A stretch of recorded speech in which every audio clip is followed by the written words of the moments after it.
well, after lots of other events and fun we've had this month of June, it's time to go back to Brainerd again for the 4th of July. So we got Wild Thing back in the shop here and a couple other updates to it. As you guys saw, we didn't quite get all of them done in the spring. So basically right now we're going to actually put the rear end in this car finally is kind of the plan. We're going to do the torque converter swap though first. Put the 4000 stall in it. But we thought it was a little smaller than it was. It was pretty healthy. So it really didn't gain on the strip. It really didn't lose. But it gained 60 foot, but we wouldn't gain anything on the top end. So it didn't help the slip overall, put it that way. So anyway, we're going to put the 3500 stall that was in my black AMX into this car, since I pulled that one out recently. So that'll actually go back in here. And then we're going to put the Ford 9-inch in this on the floor right here after we finish up building the gears for it, which also Dad's working on right now. Kind of doing a little research on it for a few minutes since we do them often enough, but it's nice to kind of refresh your memory for a second before you dive into it. And then we'll get that ready to go. And then we also did get axles for the silver car. So got a fresh quick performance box right here with our Mopar axles in it. I'll show those in a little bit. And kind of also explain what went on there and what actually got resolved and everything in that fashion. So and also we did learn something too. So my mom gave us some intel the other, probably about right after we got back from Brainerd.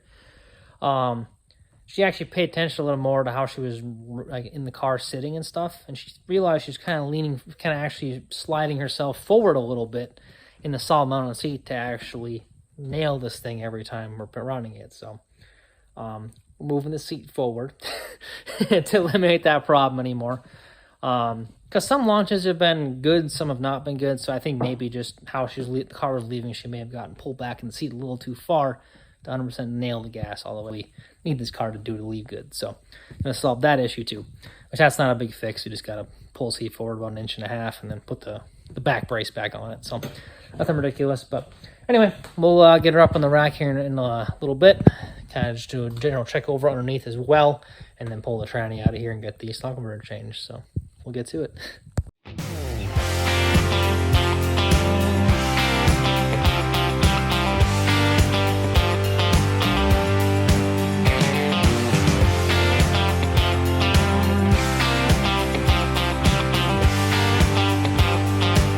As you guys saw on the time lapse, I got Wild Thing up on the rack here. I'm starting to pull the tranny out of it right now.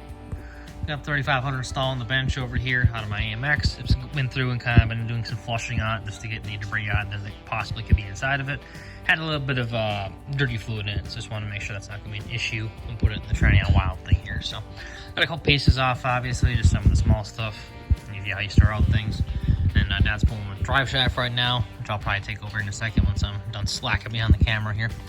And then got the exhaust off on this side, shifter cables off, and a couple other lines on this side, and our, basically our bell bolts and our cross member, and we're ready to go.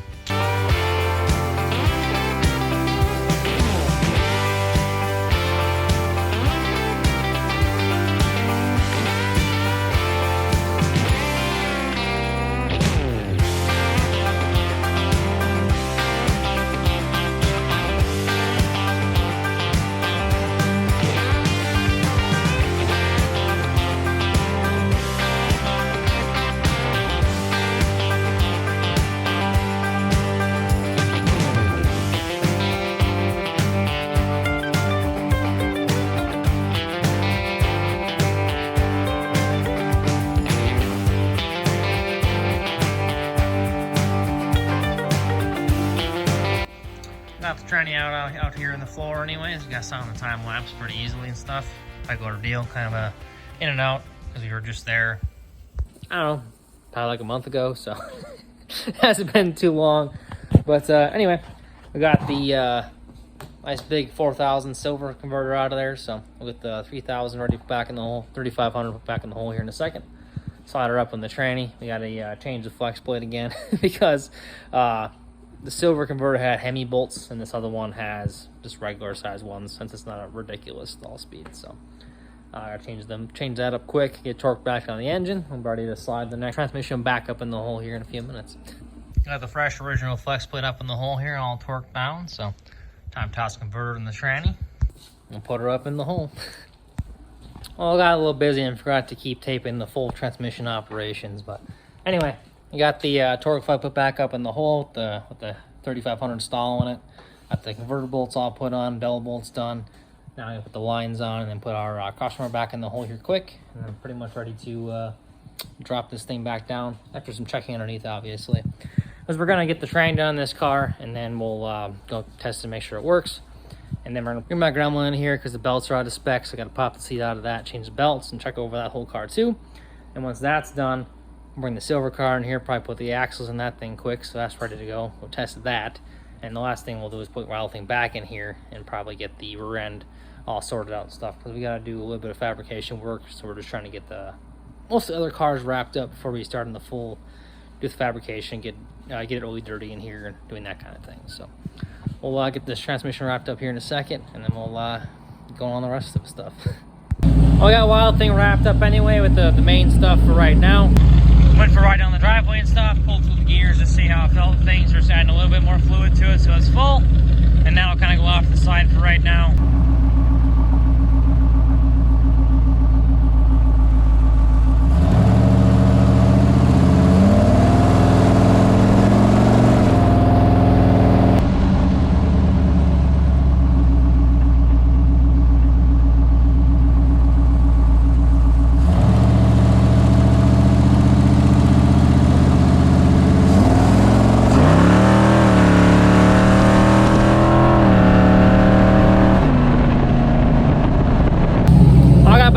Out there on the road and stuff, and it felt pretty good. It was more or less kind of just like a half throttle hit, nothing insane.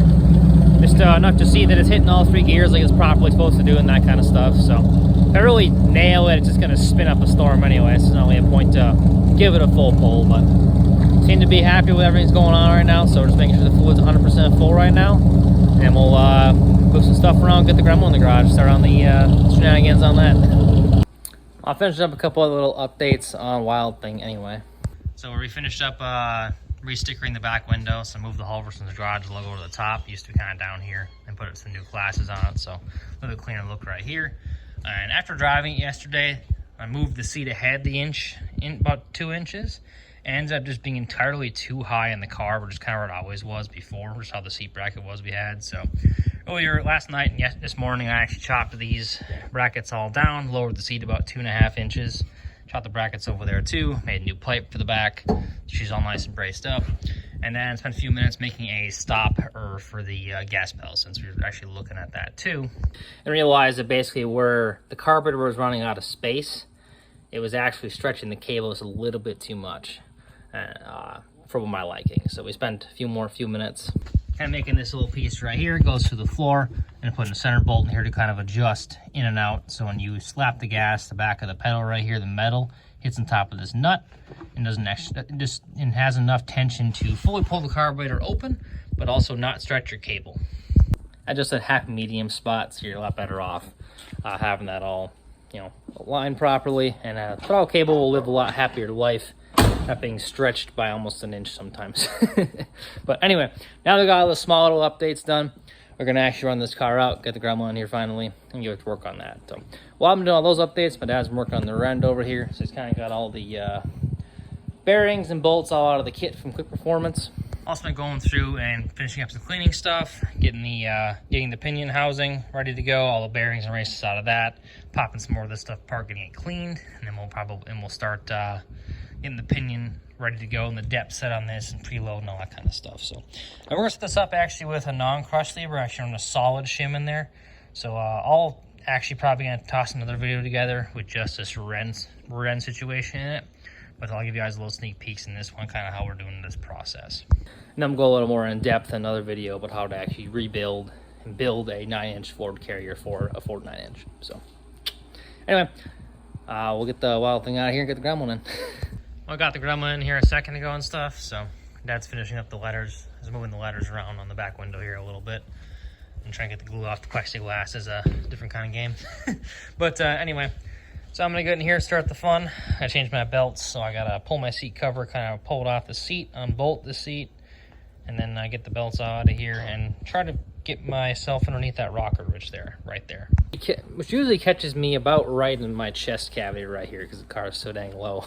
But anyway, I got the new belts over here and stuff, and I will say I'm not a huge fan of the new G-Force belts, like these with all the black like plates and just a little logo like this. I don't know. The original ones look a lot cooler, like the actual big insignias they used to have. But it is what it is. Gotta be safe too, I guess. So as you can tell, it's a tad bit tight in here, but I do sort of fit anyway.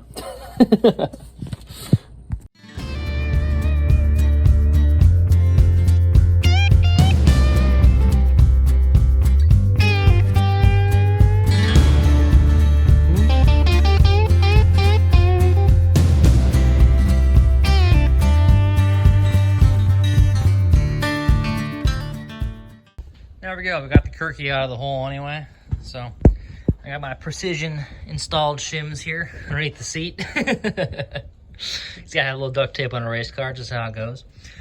So we'll pop these main bolts out around the circle here, and we'll get our pieces out and bring these over to the bench. And usually I do is to bring them over to the bench and match the lengths exactly with the brand new ones. That way you put them back in the hole, you don't have to keep adjusting the crap out of them to get them exactly right. So. I got the belts all lined up and stuff here, getting them all the right length and everything, make sure they're matched. I kind of got the, well, I got this one done over here, so I got to do my submarine belt yet and that kind of stuff. But I will say on the new G-Force belts, for you guys for information, so the old G-Force belts actually have this kind of latch style where you can put your finger underneath underneath the actual pull area and pull it open easily. The new ones, they changed the latch design, so actually you cannot get your finger underneath it anymore.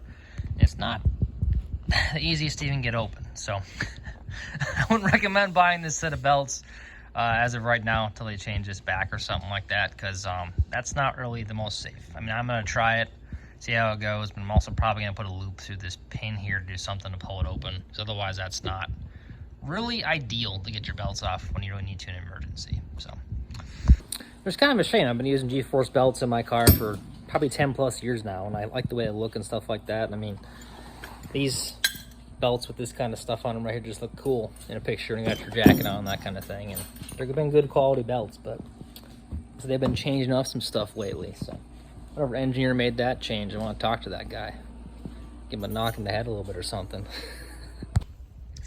Well, I got 3 out of the 4 bolts in the car anyway, so I got the belts all installed over here.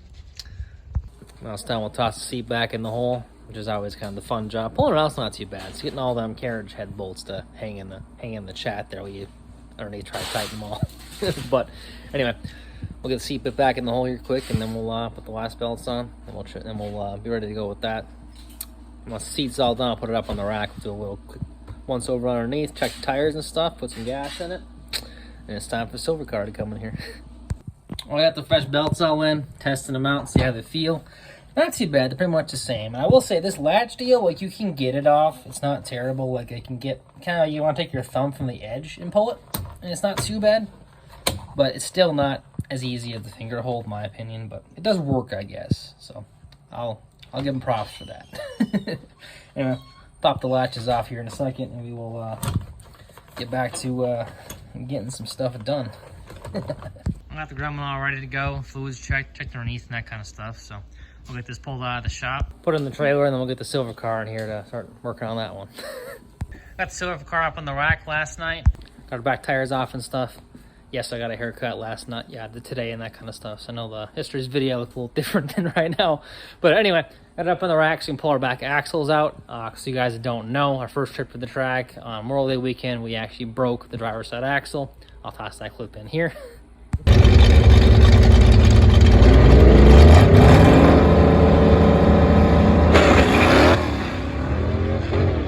Alright, time to slide her up.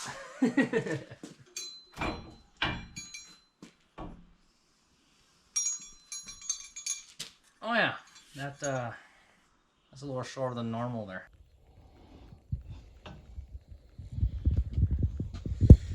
Yeah, that's definitely some twisting going on. Goodness gracious. Well, as you guys saw, I got the piece out and stuff, so looks like you more or less just twisted the end right off. Which those were actually 1541 aftermarket race axles and quick performance.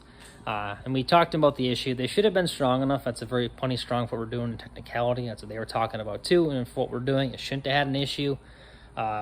Seems like it might have been just a fluke accident, truthfully, with that axle or something like that. So anyway, remedied the problem. They were able to upgrade us to a set of 4340 Chromoly axle shafts. So these are actually full-on Chromoly axle shafts, 8 3/4 Mopar. So we're going to get the old ones pulled back out, get these installed up there and stuff, and be all ready to go to the racetrack and do some more clutch jumps again. Get this 8 3/4 Mopar working like it's supposed to anyway. So now I'm pulling the axles out since we had the brake, like you guys saw in the footage a little bit ago. We're actually going to pull the center section out too, just to make sure it looks okay and there's no big chunks of steel still floating around in there, that kind of thing. So Dad's pulling the drive shaft right now. I'll get these axles popped out, and then we'll pull the center out, make sure that looks fine, make sure everything else in the housing looks good, and then we'll put her up back in the hole, get her glued in, and get the axles put in the hole.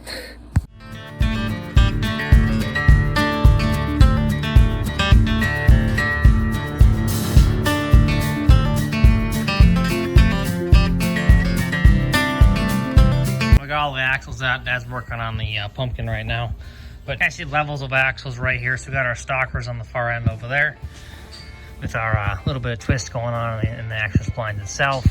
Then we got our 1541s made from the Mopar rim, which have a pretty long spline on them since they make them so you can cut them to your end. And these look pretty good. It actually has a slight variation, but when the axle broke, it did try to spin the other's tire and move the car with it. So I'm guessing that's probably from that.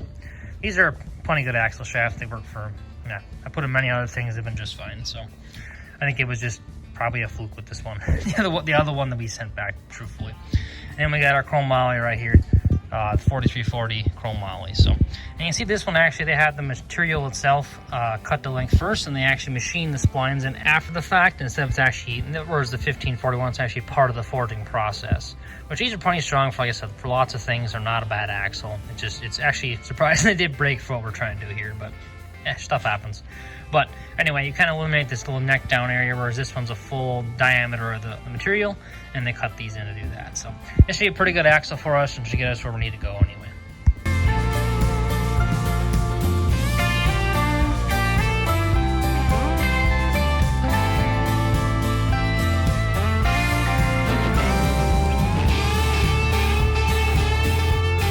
How are we looking? I think we're looking okay there. I think we just got some glitter in there left over from the work, but it isn't too bad. So didn't take out the ring like I did in my AMX. That looks pretty good, actually. Well, it did break the axle over this far out, and yours broke off here. So. That's true. It's true. Yeah, it looks pretty good otherwise. Well, I don't see any other problem there. I think it just needs to be washed up and clean up the axle and housing for the axle housing. Yeah, let's take a look at the housing here, see what we got going. Yeah, it looks pretty clean in here overall. There's a little swiped area right there where it kind of broke. So as you can see, it broke pretty far from where the actual pumpkin actually was. So at least there is a little chunk of metal right there, which is kind of what we're trying to eliminate, that kind of thing from floating around too far. And we'll see what we got down at the bottom here. Oh yeah. That's why I pull her apart. So I got a nice big chunk of axle right there. Doesn't need to be there. And it feels like, yep, a couple more chunks. So, yep, good thing we pulled that out of there. That's those definitely would have caught the ring and caused a massive problem if they got in the wrong spot. So, put those pieces right there. See what else we can go diving for here for a second. And a couple more little fragments in the bottom right here, kind of deal. If I can get them out of there. Imagine that gear lube was slippery. But yeah, so a couple more fragments like that. So definitely a good thing to always pull the carrier out when something like that happens, because you never know what's rolling around on the bottom that you don't want your ring and pinion to hit and lock up on you when you're going 100. So after a little bit of cleaning, we got the center section all washed out, make sure everything looks nice, everything's all cleaned up. Just pretty much looked just fine overall anyways, which is a good thing. So that looked fine. And then I was washing this at the same time. Dad just cleaned up a little bit more so he can put the glue in it. But I got this all nice and cleaned up, nice and dry. Everything looks nice on both sides. We're pretty much ready to put the glue the center section back in, and we'll, after that's glued in, we can toss the axles in, and they're pretty much ready to go for today, besides just putting oil in it tomorrow once the glue dries. So I will say I got that heavy lunker up in the hole there, but I think it's, honest to goodness, a good 10 pounds heavier than the Ford 9-inch center section. We got the solid 45 foot-pound elbow click going on right now. We're ready to go with getting that all tight. And I'll start sliding the axles in here in a second. 45 foot-pound ratchet. You see the length? Yeah, that's about right. Right on the money. Click. There you go. I got our axle over in the bench and stuff, so I'm gonna toss some grease on these O-rings right here, and then we'll them tossed up here, slid in the hole, get them all torqued down, and we'll be ready to go. Oh, and as far as putting the center up in the hole too, I forgot to tape it actually because you're trying to get up there and the glue is already setting. Best way I did is I kind of just stuck it up against my chest, kind of holding it up vertically, basically kind of deal, with the ring towards me, kind of right here. And I just kind of took these two bowl holes right here, it's coming up straight with a case like this, and just kind of rolled it up in the hole like that.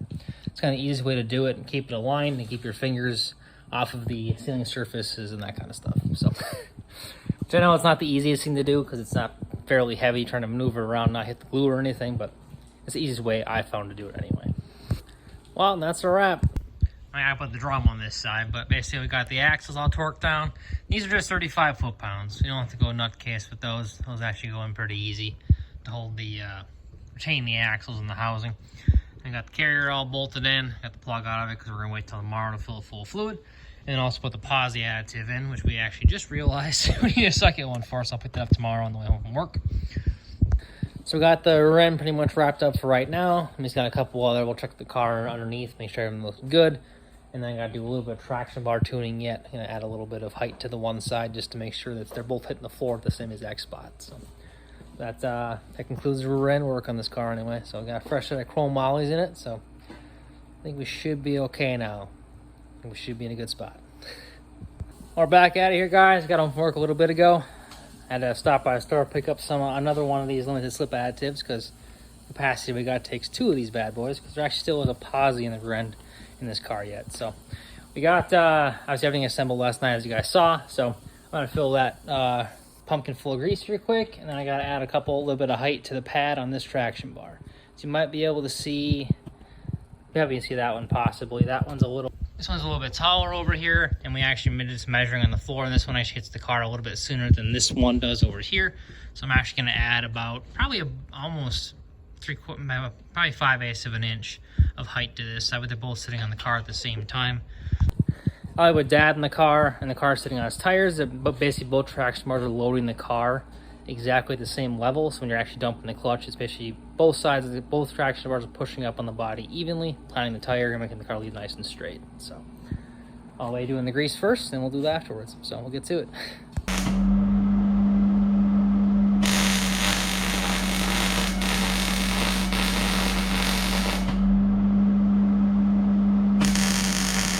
Well, I'm in the shop getting the silver car ready. Parents are out here working on the one car trailer, doing some organizing in there. My mom is doing some cleaning up in the 48 foot, so that's all clean, organized, ready to go. And I'm packing all your camping supplies for a 4-day weekend at the track, that kind of deal. So getting all that done with out of the way too, so we can pretty much load up cars tonight. Well, tomorrow actually. We're going to work the wild thing. I think a couple more things, but otherwise we're in a pretty decent spot that way. Well, guys, you guys saw I got the traction bar welded up anyway. She ain't the prettiest thing, but gets us where we're going for right now. So got the stand a little taller, put the tires back on quick, and then we're gonna go for a test drive, make sure everything feels good, and we'll come back in the shop. I gotta make some bumper plates for the wheel flares, so you can see we're rubbing a little bit when we're shifting. And then I'm also gonna disconnect under the hood we're shutting the battery off. So we'll get the tires popped on here quick, and then we'll go out in the street, see how it feels. I got my torque down, so test drive time.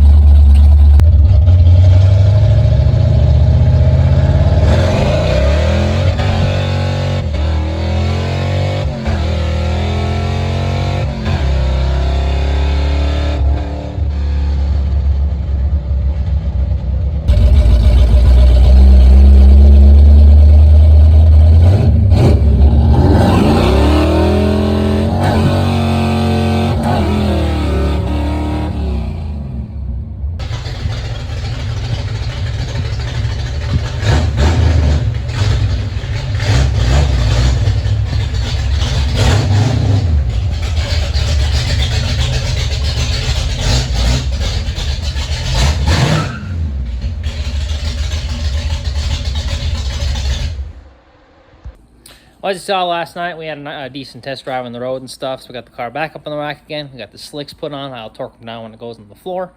And then I also put some skid plates for the flares, actually. So there's an aluminum piece right here. It just has paint on it. So anyway, an aluminum piece kind of at the front right there. So when the cars shift, it doesn't actually keep eating the flare for lunch right there, since the big tires kind of tend to do that on these cars. Anyway, got that done. So I'm going to put it down in a few seconds here. I'm going to put our battery shut off on underneath the hood too. I gotta wire that in, make some battery cables quick, and then try to torque the tires down and then put them in the trailers. So then we gotta go outside and clean trucks and all that kind of stuff. So we're in a pretty decent spot anyway, so that's the main thing. So well, we got the few last minute things wrapped up on the silver car anyway. Dang, them lights are bright in the video. But we gotta put in the one car trailer over here. This guy finished getting tied down, that kind of stuff. I know the alligator's not towing it, just around the yard, so the black truck will be towing it, but that's gonna, looks like the toolbox tied down stuff, getting that all held in place. Got the wheeler in here, both generators, silver car all in here, and she's all ready to go. So we got our shut off put in there, so now we can kill the battery without opening the hood up, which is handy since this has just a regular latch in this car. So we spent a few minutes on a Wild Thing last night. We actually lowered the back end about 1 inch, just because we were having issues with the car's leaving super hard. Once in a blue moon, it will take this shackle and it will actually flip it the wrong way when it just stretches the spring too much. So we're gonna try that and see what that does for the car. It shouldn't hinder 60 foot or anything. If it is a big issue, we'll get some sliders for the back too. Then we won't have that issue ever again. But as you can see, we made some lines, kind of brought the coils down the shocks a little bit. So nothing too major, just a small change to see if it helps the problem. Anyway, but finished up packing all our tools. So we got some hose along right here, got a torque wrench, caliper, got some more tools in here, drill bits and taps and dies and hammers and all our fun stuff. And then we got our welder in here, a bunch of other bins full of electrical components, all that kind of stuff, and also our full arsenal of DeWalt tools. So we got most of that stuff done. I'm gonna put the tops in those, get them in the 24-foot trailer here in a few minutes.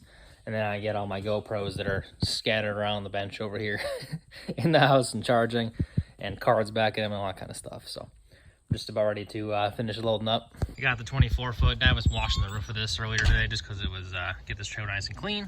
So I'll put the tools in there. Dad's finishing tying on the golf cart right now and my Gremlin. We'll put Wild Thing in the back of the 48-foot here in a few minutes.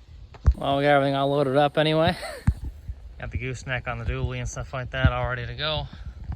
24-foot's behind the black truck right here too, so that's all set. So time to go. I'm gonna go take a shower quick, toss on some nice clothes, and then we'll head on over to the track. So see you all there.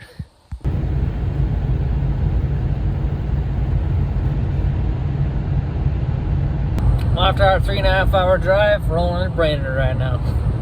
Well, I can see the track, but now it's just getting the 48-foot across through this traffic, which doesn't seem to want to be ending, so may be here for a hot minute.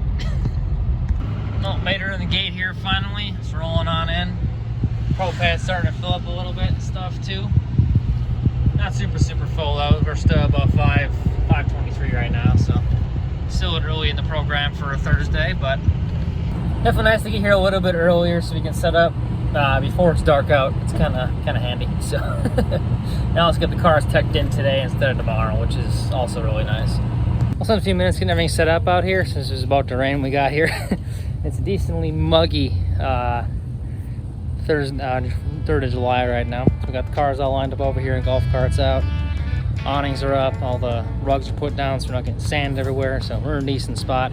So we got some more friends rolling across the road right here and everything else. So should be a pretty dang good setup. We're gonna go get some tech cards right now, so that's taken care of. Tech closes at 7. It's about 6:30, so should be able to get our tech cards. That way tomorrow morning we can just run over to tech and get teched in before racing starts. So thank you guys for watching the channel. If you enjoyed what you saw, hit that like button, smash the subscribe button there too. Catch you all later.